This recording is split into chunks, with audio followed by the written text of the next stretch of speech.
Okay, we're live. Hi, everybody. Welcome to the January 2021 edition of Neighbors in the Know. My name is Michael Cintron. I'm Communications Director with the Friends of Bachman Lake. Together with the Northwest Bachman Community Association, we have formed this little forum online for you to participate in via our Facebook Live.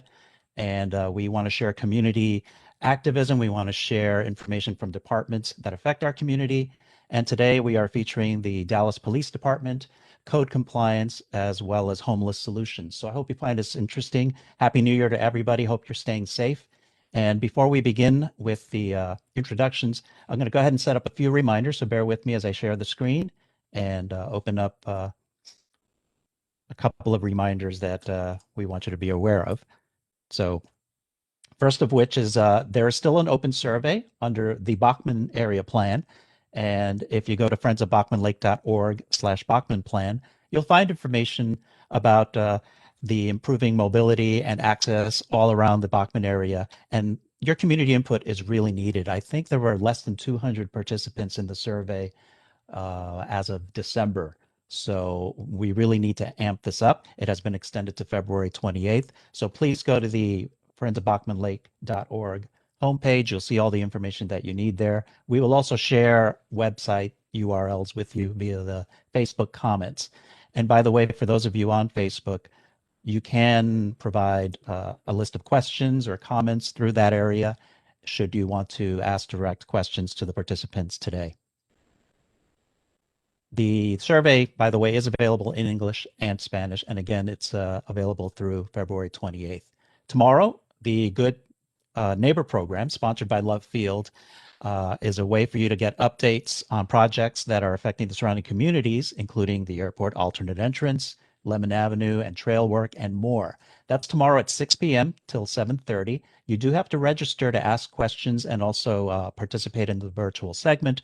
The URL will be provided to you via the Facebook feed. It is very tiny on this slide, and I don't think it's going to make sense for you to try and copy and paste from a screenshot. So here, the the continuation of the Love Field theme. On Thursday, January 14th at 6 o'clock, the Environmental Advisory Committee meets. If you go to the Friends of Bachman Lake homepage and you click on events or you scroll down to the calendar, you'll see information for you to be able to register and participate in that event as well. The direct URL for Friends of Bachman Lake events is listed here, friendsofbachmanlake.org/events-1. And don't forget to read the latest newsletter. The Friends of Bachman Lake newsletter is out now for January. That is under the friendsofbachmanlake.org website under news. And there's a lot of good information there. And if you're not a subscriber yet, please do so. So thank you again. We will now present to you the Dallas Police Department. I believe it is Fernando Silva, officer. Are you available to present your information today now? Yes, sir, I am. Hi, I'm Senior Corporal Fernando Silva with the Dallas Police Department. I'm currently assigned to the Northwest Patrol Neighborhood Patrol Officer Unit, or NPO for short. So I'm going to give you a brief history of just a little bit about me and then just kind of give you an overview of what the NPO unit does, and then more specifically what I do as a business liaison for the department. I've been an officer for 8.5 years or so, all of them in Dallas. I don't plan on going anywhere. Dallas has been good to me.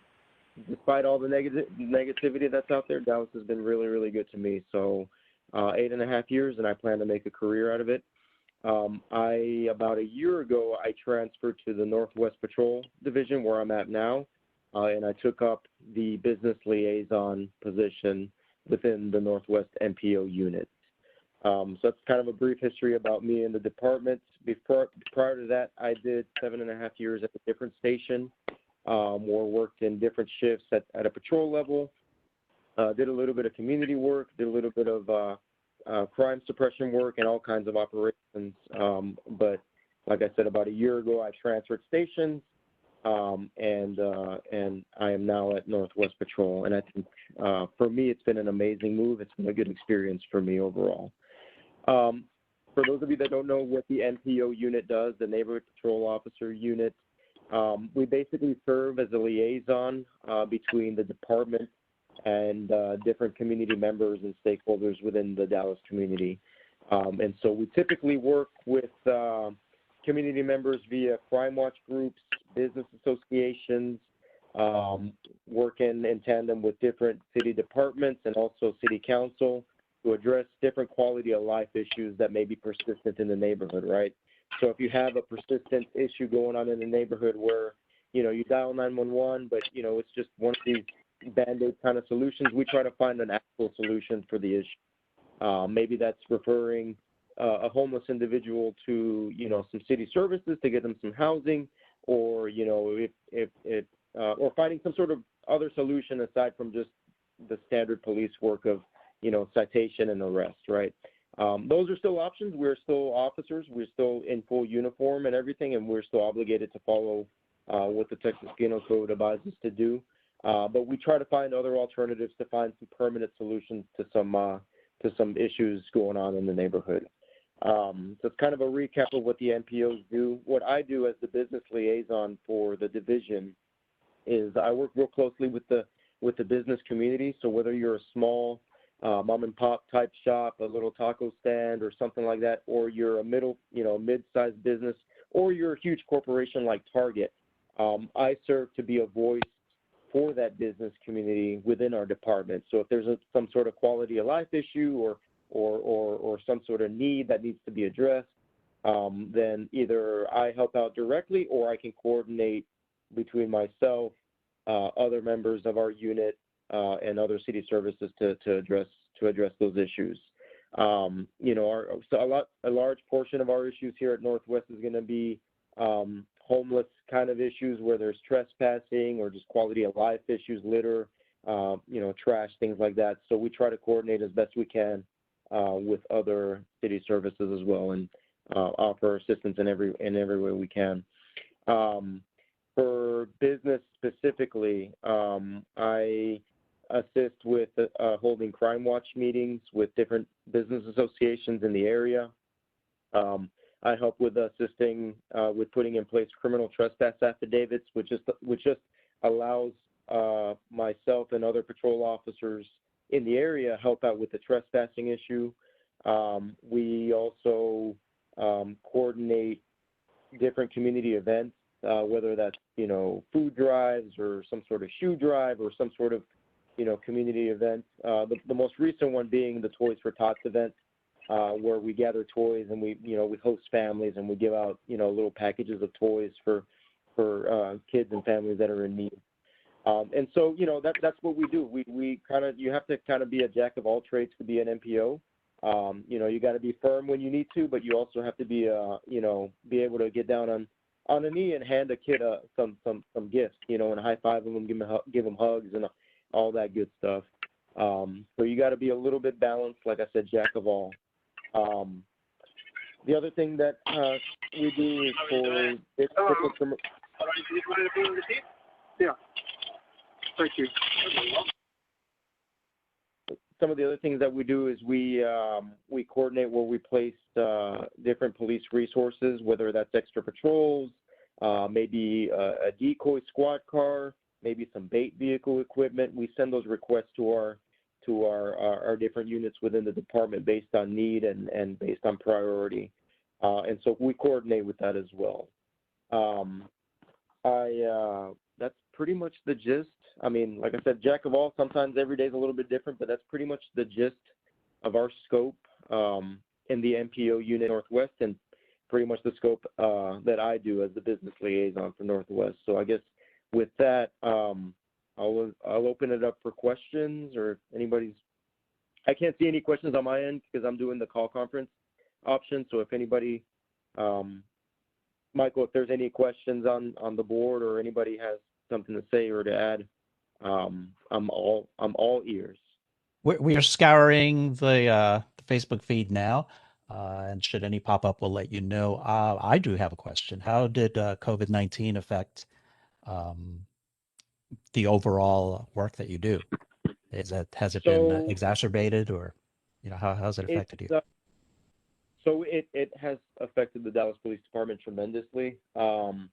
it has affected us in ways that we couldn't even imagine. So not in regards to the patrol, street level patrol officers, right? Like street level cops. You know, even making a simple arrest, you know, we have to get rid of that person's masked up. We have to be able to separate that person from, you know, because we're not medical professionals out there, right? So, you know, we have to take every precaution that we can to avoid any kind of contamination, either from us to our arrestee, or it doesn't even have to be an arrestee, just a citizen contact, if you will. And then from them to us, right? So we, the Dallas Police Department's got a mask mandate right now, where if we're in a city facility or we're out in public, you know, talking to the public or out there taking enforcement or acting in official capacity as a Dallas police officer, then we're going to be masked up. We're going to social distance as much as we can. But yeah, just you know, a simple 20, 30-minute arrest for, you know, for a public intoxication, if you will, is now taking a little bit longer because of some of the guidelines that we have to abide by. And so sometimes, you know, getting a mask on that person, the transport, the booking process, all that's now a little bit different. It's a little bit slower. We have to take our time. We have to use our patience. You know, it's really changed the game. Even officers riding in tandem, there's some officers that are partners, and now due to everything going on, they've had to split up into 2 separate squad cars, right? Just to protect each other and to protect each other's families. So even that relationship that we may have with our partner who we ride with 5-6 days a week, you know, now we have to separate, you know, and ride in 2 different cars. And so that kind of changes the dynamic of, you know, your everyday kind of patrol. I know within our ranks we've had many officers test positive for the coronavirus, and all of them that who do test positive or show symptoms are quarantined for 14 days. We've had one officer unfortunately pass away from COVID-19, and that was a few months back. So that was very unfortunate. It's a very serious thing that we take. You know, and it's just, you know, just like the public struggling with it, we're having to roll with the punches as well. In regards to, and that's in regards to the patrol side. In regards to the community, to the NPO side, you know, everyone loves face-to-face, and we're doing this meeting virtually now. But normally, you know, and I'm new to the division, I'm new to the station. 1 year being here it's not a long time, right? I still feel like I'm new to here. But normally, you know, in-person meetings, we get a lot more context, a lot more feel of the officer, a lot more feel of the community of what's going on. We get a lot more of that nonverbal communication. And so now we've transitioned to more of a virtual world. The whole world has, including the Dallas Police Department. So we're conducting our Crime Watch meetings using platforms such as WebEx, like this one, Microsoft Teams, Zoom, conference calls, emails, you know, regular phone calls, as many ways as we can to disseminate information, whether that be crime stats, crime trends, maybe a bolo, be on the lookout for X, Y, and Z.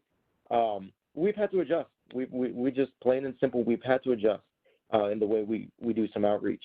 Where it's really killed us on the NPO side is being able to do community outreach with the youth. You know, being able to do, you know, health fairs and different activities with, you know, with some of the youth and the kiddos and everything, and which is who we want to reach out to them as much as we can, but we've just been unable to, just due to some of the guidelines that we have to abide by. And so yeah, it's been very, very challenging. I can't say, you know, believe me, you're preaching to the choir when people say I want this to be over. Believe me, I'm right there with you. As a Dallas police officer, and also as a resident of Dallas, you know, I live in Dallas, right? So I mean, I get it. I hope that, you know, the vaccine rollout starts showing some improvements and starts showing, you know, that we can go back to some sort of normality, if you will, quote unquote. But it has been very challenging. It's been very challenging on the enforcement side. It's been very, very challenging on the community outreach side. But we're doing everything we can with the tools that we have. WebEx being one of them, conference call style meetings being one of them, to get our message out, to get people at least involved and at least, aware of some of the city services that the Dallas Police Department has to offer. Things will get better, I firmly believe. It's just a matter of time. But that doesn't mean that it's not going to be challenging along the way. Well, we appreciate you sharing that, and thank you for all you do, everyone at DPD, because it is a trying time for everybody. I hear on nextdoor.com and other forums that people are a little antsy. They're very frustrated. There's a lot of this street racing happening now. There's the uptick in crime and more serious crimes. At least this is what we're becoming aware of. Have you attributed that to this pandemic and how people are reacting to it? Are these crimes of opportunity? Are you being taken advantage of because of being stressed in this manner? So I actually I pulled the entire year-to-date stats for the entire Northwest Division year-to-date, basically a comparison between 2020 and 2019. And aside from what we're hearing from the news, I can tell you that our crime for the Northwest Division is actually down overall, both in violent crime and in nonviolent crime. And I'm about to circle, I know I wasn't able to share these, but I have the papers right in front of me. But basically, in regards to, and this is citywide. In regards to violent crime, and this is including homicides, aggravated assaults, robberies, aggravated robberies, and sexual assaults. We're actually down a little over 11% in total violent crime. What we were an increase of, which has got a lot of media attention, was our homicide number.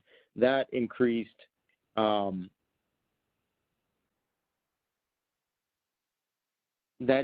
about a little over 20%. In regards to nonviolent crime, which is going to be property crime, theft, burglary of a business, burglary of a residence, burglary of a motor vehicle when someone breaks into your vehicle, auto theft, and shoplifting, we were down about a little over 11% as well. And the grand total for Northwest, we were down 9% overall in crime. I think, and this is just from me looking at the numbers, I can't say definitively, these are just inferences. When the lockdown started, if you recall, back in March and April, the lockdowns were in full effect, and everybody was everyone was staying at home. Businesses were closed.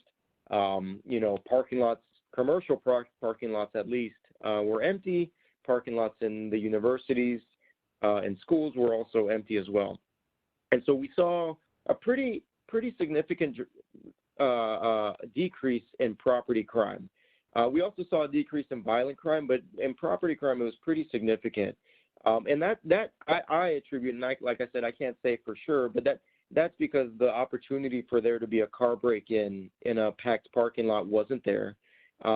Residential burglaries plummeted, right? We didn't have that many because everybody was home. Whereas Monday through Friday during the work week, between 8 o'clock in the morning and about 4 is when we get the bulk of our residential burglaries because people were out at work. In March and in April, everyone was home, so we didn't see residential burglaries at all. In regards to robberies, when someone uses force to take property, there was a lot less people out and about in parking lots, at the park, just a lot less people out and about in public settings. And so we saw a decrease in robberies as well, because the opportunity for that crime to happen was pretty much non-existent for a little while. I think I firmly believe the lockdowns are at least to some extent attributed to the lower crime numbers. Overall, throughout the later part of the year, I think things started trending back upwards. And yeah, a lot of these crimes are, crimes of opportunity. And so when parking lots start getting full again, then that opportunity for a crime to happen is going to be there. In regards to the speeding and racing issue, it's been an issue not just for the city of Dallas, but it's a huge issue nationwide. We at the Dallas Police Department have some pretty strict policies in regards to pursuits and vehicle chases. Our chase policy, our pursuit policy is we're going to chase down known violent felonies. So we have to know, and we have to know that it was a violent felony, whether it was homicide, aggravated assault, sexual assault, aggravated sexual assault, robbery, or aggravated robbery. And that's in our general orders. Those are the things that we're going to chase. Unfortunately, speeding, although it's a huge danger, it's a huge danger, and we're right there with you. And it's a huge danger. It's a nuisance. It puts the public at danger. Unfortunately, our pursuit policy, the way it's written as of today, we cannot pursue those vehicles just for that infraction alone. We have to have some sort of knowledge that some sort of violent offense had occurred involving that vehicle. That doesn't mean that we're not doing anything about it. We have several officers and a few supervisors assigned to what we call the Speeding and Racing Task Force. And these officers, on a week in, week out, these guys, they are all over the city. They are not just at the Northwest Division, but they are all over the city, basically breaking up any kind of street blockage activity where they block off the intersection, any kind of street racing complaint that we get funneled in through 911. And they are out there. And they are out there making arrests, writing citations, towing vehicles. They are out there making enforcement. I personally know the sergeant who's over a group of those guys, and they are generating activity left and right. I just sat with that supervisor on another meeting about a month ago, and he was given an update as to what he was doing. But they are out there taking enforcement.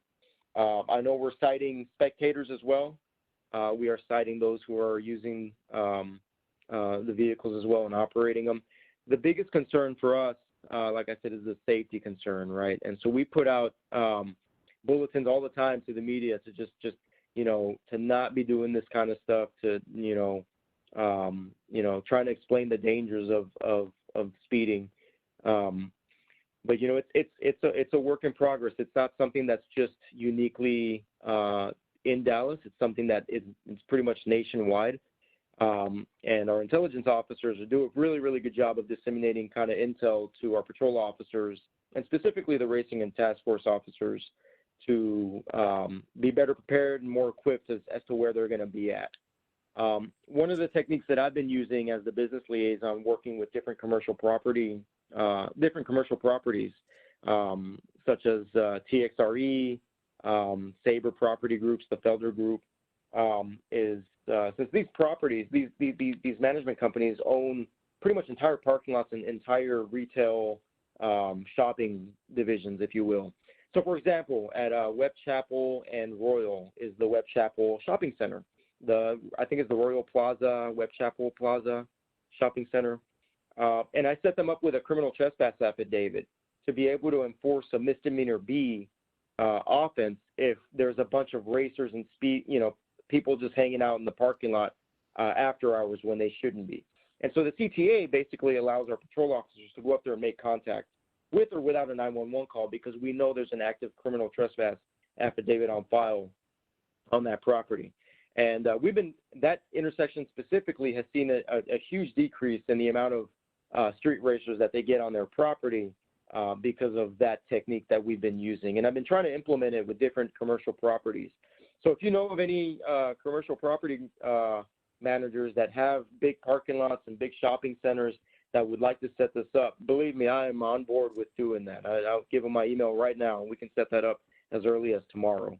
So that's a technique that we've been using in tandem with the enforcement of the speeding and racing with the task force guys. So it's a big issue. We are fully aware of it. We're working it as best we can.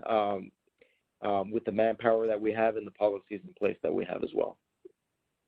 Thank you for sharing that information. This is an ongoing concern, obviously, and the teamwork aspect of it is going to be huge. It's about 25 after 6 right now, so we're going to have you back and everyone you represent, because we're probably going to run out of time if we keep going. However, I do hope that as we come through from this pandemic, the community outreach resumes, like you said. You know, you can throw in a couple of pizza parties. We wouldn't mind, and you'll get that community Absolutely. connection again.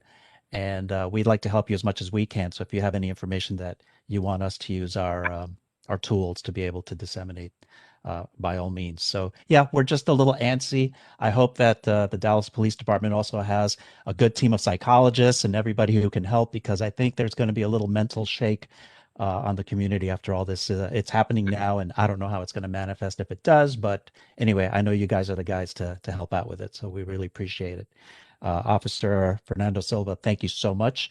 Along the lines of calling emergency numbers or numbers for information, there is Dallas 311, and Dallas 311 will connect you to many bits of information, including code compliance. And today we have Lashana Slider, who is with the code compliance department, and I introduce her to you to speak to the community about what she wants to share. Good evening, everyone. I am LaShawna Slight. I am the neighborhood code rep for the Northwest District. I've been the neighborhood rep there for approximately 11 years now. I also help with the police when they help organize or educate in community persons to try to do community groups gatherings so they can gather and get the information in one location in their community as well. That's usually is something that I do there. I also the community liaison between the council district staff, the internal city departments, and community municipal courts and public agencies, nonprofit organizations. Just try to help them get organized so they can get together and get the educational information that code does, provide them with the top code violations. Examples are like high weeds, litter.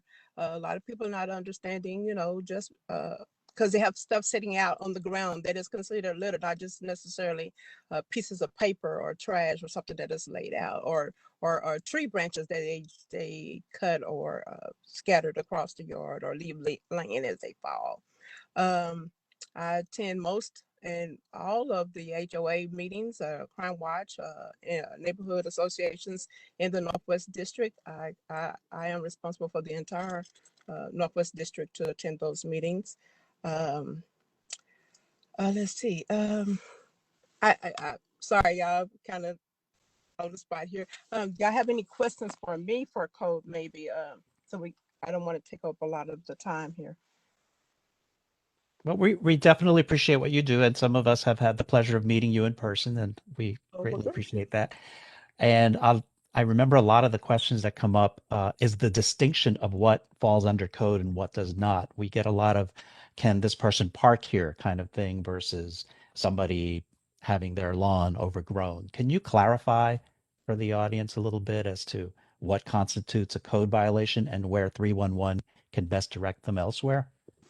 Okay. The things that were best covered under code, you can look at it as things that are on the land, on your property, on the personal property or private property. Sorry.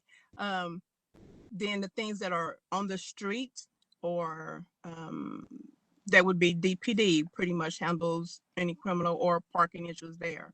But we work together. Sometimes they call it in, code gets everything. And if we don't handle that particular concern, what we do is try to find the answer and provide them with the right contact office or number instead of just sending them through 311. Sometimes they can get bogged down. So we try to not just leave it hanging, just go ahead and answer it and give them the proper information on which they need in order to address their concerns if it's not handled by code.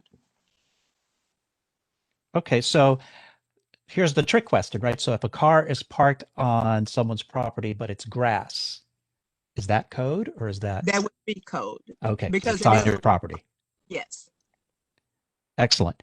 Yeah, we get a lot of those. What about over the last year or so, as we're approaching a year since this whole onset of the pandemic here? Have you noticed any behavior changes or any types of things that you've had to answer to that might be different than your typical year?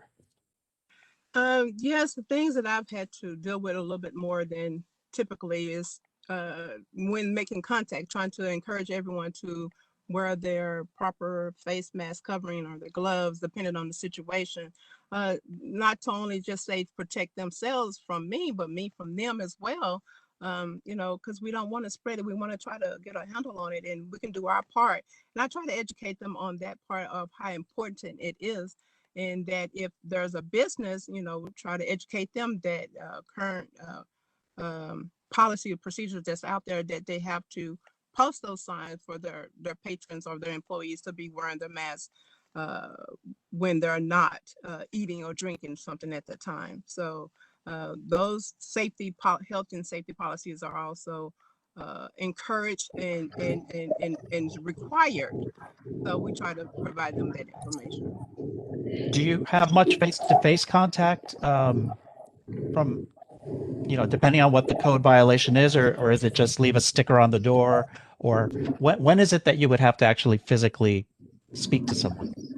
Well, anytime we're addressing any premise violation, any violations at a location, what we do is try to knock to educate. You can't just leave things, because yes, they might see it, but then again, it can blow away. So if you make an effort to try to communicate person to person, that way they would understand and be aware and can ask more questions if need be, if they don't quite understand what is required. Okay, that's excellent information, and it's encouraging to hear that even if something doesn't fall under your purview per se, you do help people, direct them in the right path, because a lot of us are overwhelmed, a lot of departments are overwhelmed. So I'm glad Yes. to see that you're helping each other in that respect. Any other tips or suggestions? It's bulk pickup week for some of us. Anything that we have to be aware of, and as far Well, as schedule changes or anything? Well, bulk is a little behind. That's done by sanitation, so they are behind due to the holidays and then the COVID issues. So they have fallen a little bit behind on pickup. But also remember, for bulk, it does not include construction material or paint or concrete, because those things damages our vehicle, our trucks, or they leak and drag it, stuff down the road and leave the paint, and it might stain somebody else's vehicle or property of some sort. So those things, we suggest that you do a cost plus for the construction removal materials and stuff like that. But bulk trash is handled by sanitation. So a cost plus meaning you can call, have the service done, and it'll be added to your bill. Correct. Okay. Correct. I might have to take something out of the front of my house now that you mentioned Yeah, that. all paint cans or whatever. So yeah, the chemicals should be sent to the Plano chemical distribution center on Plano Road out there. So yeah, for all chemicals. Okay, I'm scouring for more.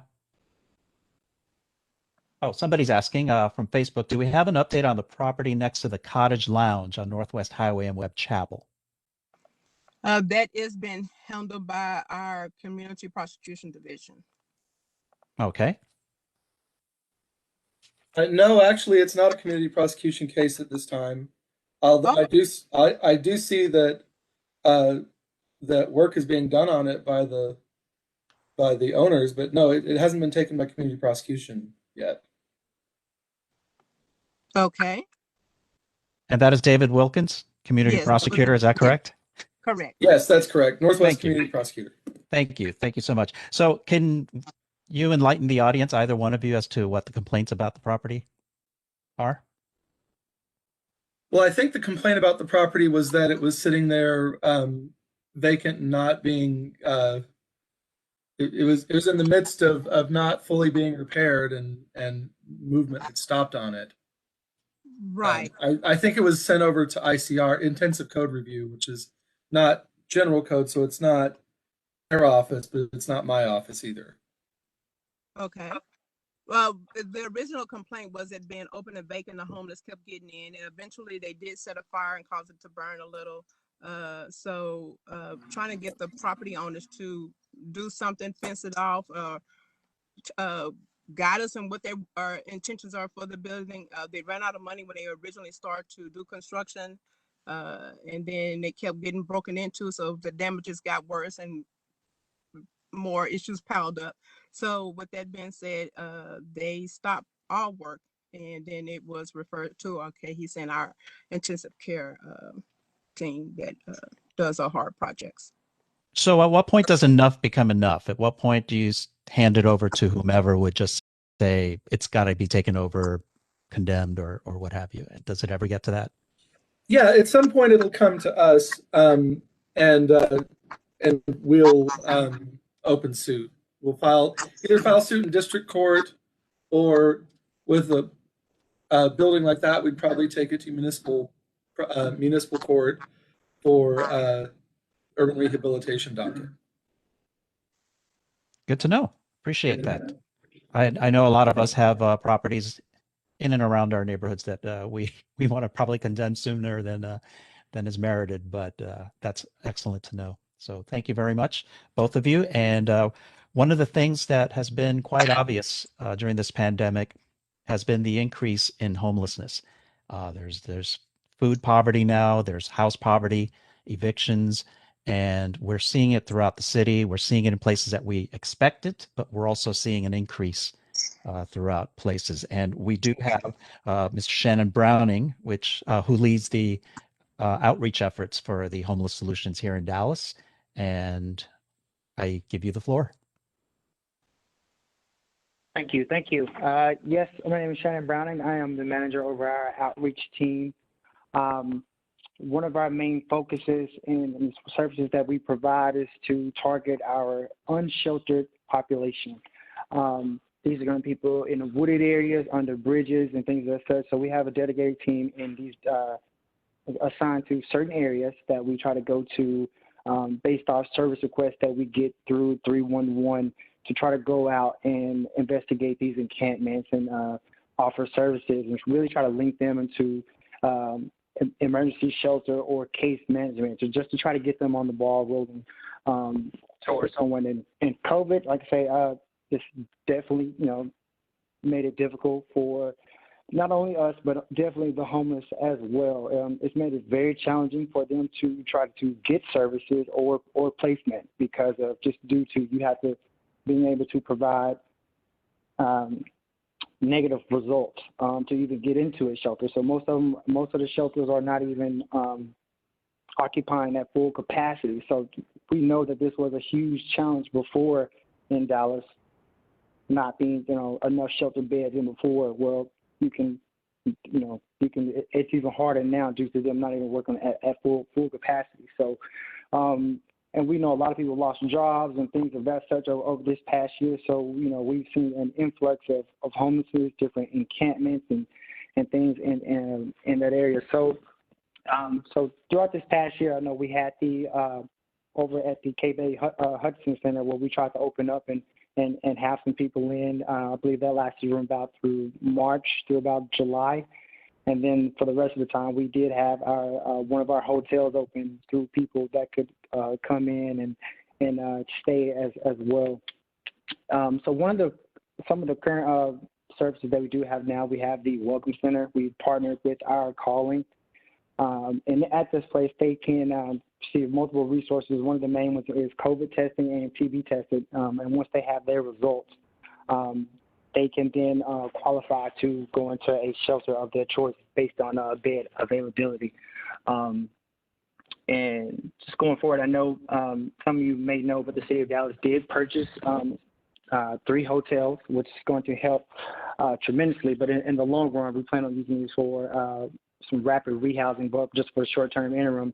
We were able to use these for quarantine and isolation for some of these homeless, that can, some test positive and can't get in. So we can be able to use some of these for isolation and quarantine for, help them get into a shelter. inclement weather. We know this is a very cold time of the year. Once temperature drops, we do work with our other partners to try to get these people a room and a bed to stay in. We're currently activating one of our inclement weather shelters right now. We just passed, I believe, Friday, we placed over about 230 people in hotels of this freezing weather that we got this weekend. And I know that was a big help, but we just try to get them in out the cold.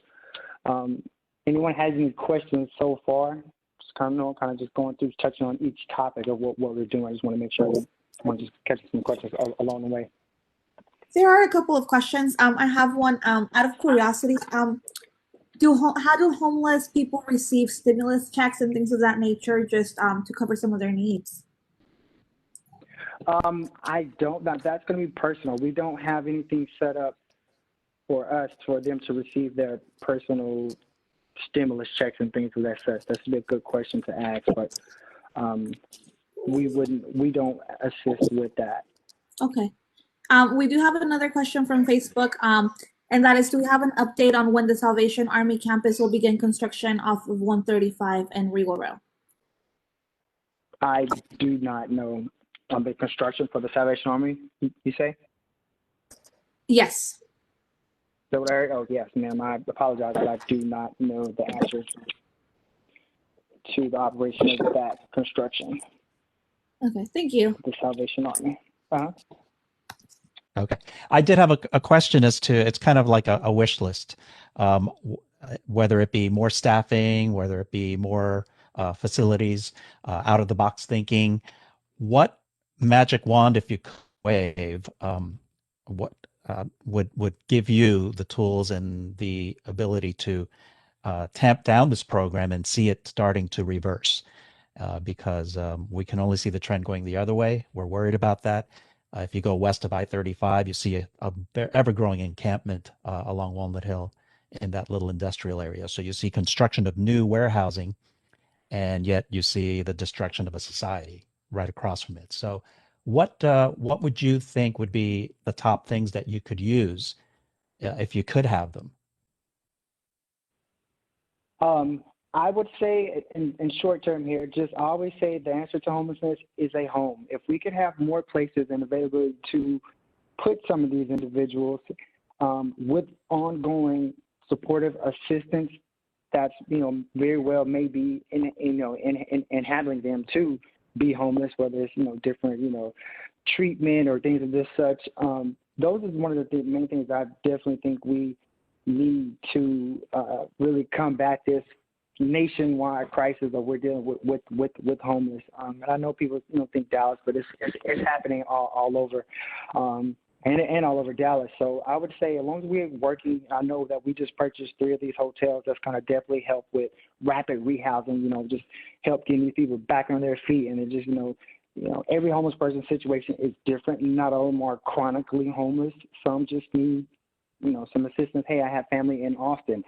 Can I get transportation to get back down? So these are some of the short-term steps that we can do to combat it. But obviously, each district is going to, have to come along and fight this together and have supportive assisting and housing, whether they do hotels or things of this such, to try to address this problem. Because, not only when you're homeless, not only they're going through a tough time in their life, but it also affects us as well. And it affects the quality of life on both sides when they become homeless, and it affects our surrounding neighborhoods as well. So it's going to have to take a group and collaborative effort.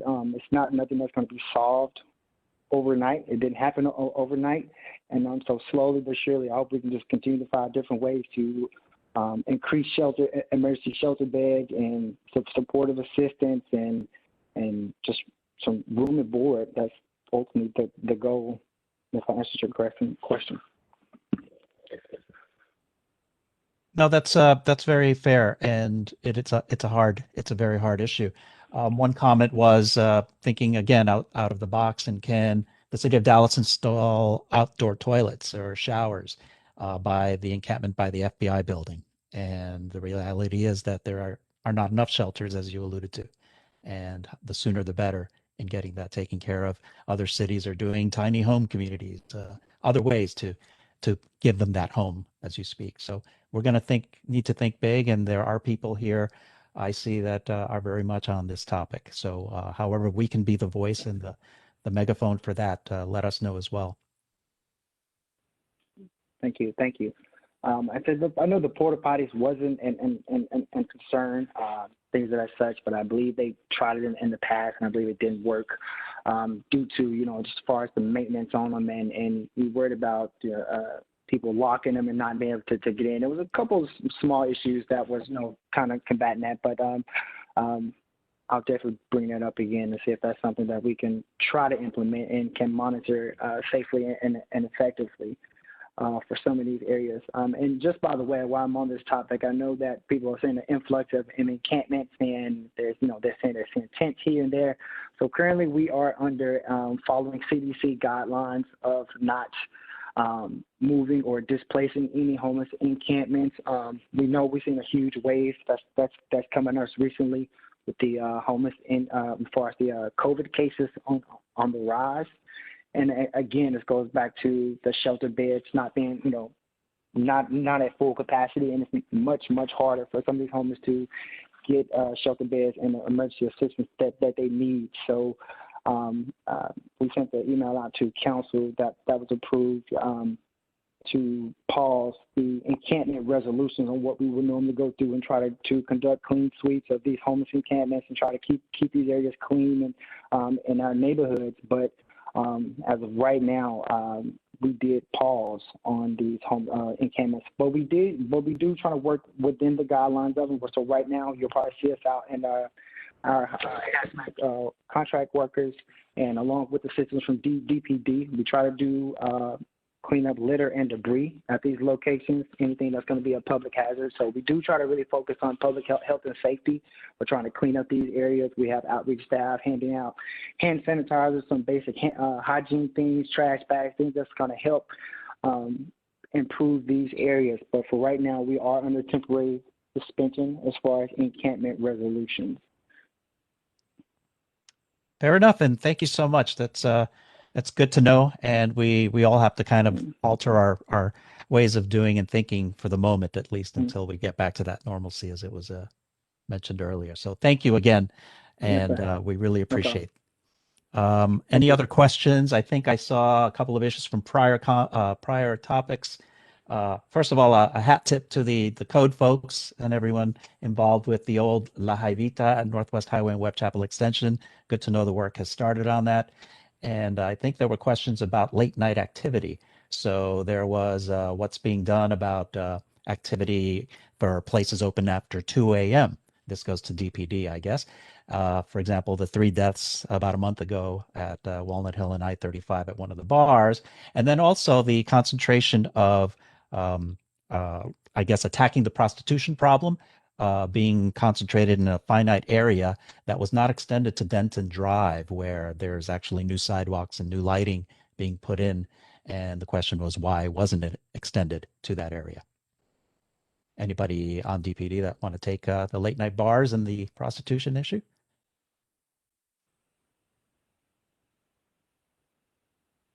Hey, this is Senior Corporal Fernando Silva, DPD again. In regards to the prostitution, our vice unit, just due to a couple of things, about 2-3 years ago, our vice unit, per the direction of our chief, was disbanded temporarily, just pending an internal investigation. I'm not going to get into the details of that, but about a year ago, maybe about 9 months ago or so, the vice unit got back together with some with under new leadership, new detectives, and everything like that, and they started doing their operations again. Due to COVID, their operations are very, very limited, and then also the number of vice officers that they have in the unit. The vice unit is currently approximately about a third of the size that it was compared to 3 years ago. And so just in sheer numbers, they can't prosecute or create cases as many as much as they would in the past. So that was one challenge. The second challenge was COVID, right? So doing some of these undercover stings that our officers do, these undercover operations, you have to get in close proximity to some of these suspects or to the pimps, the Johns, if you will. And so, and even some of the girls or guys work in the streets. So that presented a challenge, right? Because we didn't, at the same time, we know it's an issue. However, we have to weigh that with how much exposure are we going to put our detectives under, right? Are we willing to risk that detective, him or her, contracting the COVID-19 virus and then bringing it home to their families? And so those are decisions that, had to be made at a level much higher than me, but decisions that were made. And so it limited the amount of operations and the type of operations that were done. The other thing to keep in mind was when the lockdown started, sexually oriented businesses, strip clubs, bars, massage parlors, they were not considered essential businesses. So they completely shut down. So a lot of the stuff that was happening maybe behind closed doors, behind closed doors, inside of different buildings and different businesses that were sexually oriented is now happening out in the open. And so from what I've gotten from some of the vice commanders that I've had conversations with over the last year or so, is it's not so much that there's more prevalence of prostitution in the area. It's more that the visibility of that same prostitution is it's just more visible due to some of the closures of the sexually oriented businesses that are in the area. And so that's kind of where we're at. I know our vice unit is out there on a pretty regular basis. That area, specifically that Walnut Hill, 35 Walnut Hill, Shady Trail, going towards Harry Hines, and then going north up into Royal, and even as far south as maybe Northwest Highway, that whole area is getting worked on a regular basis by our vice unit and our patrol officers as well. So it is being worked at. The reason, like I said, there was just more visibility of the issue, and that was attributed primarily due to some of the lockdowns with certain types of businesses. In regards to, I think I recall you mentioned something about the triple homicide that happened. In regards to that, I believe there was an arrest that was made on that incident. It was I can't give you too much details of the investigation because it's still being investigated. But it was narcotics related. But there was an arrest. If I recall correctly, there was an arrest out there on that incident as well. I think that answers Great. that. No, thank you for that. Question? And obviously, when things like that happen, especially as much as we think crime is increasing, and it's these violent ones that really, really perk people's ears up. So understanding how that's going and working really helps. Definitely. There has been a rise in homicides this last year, 2020.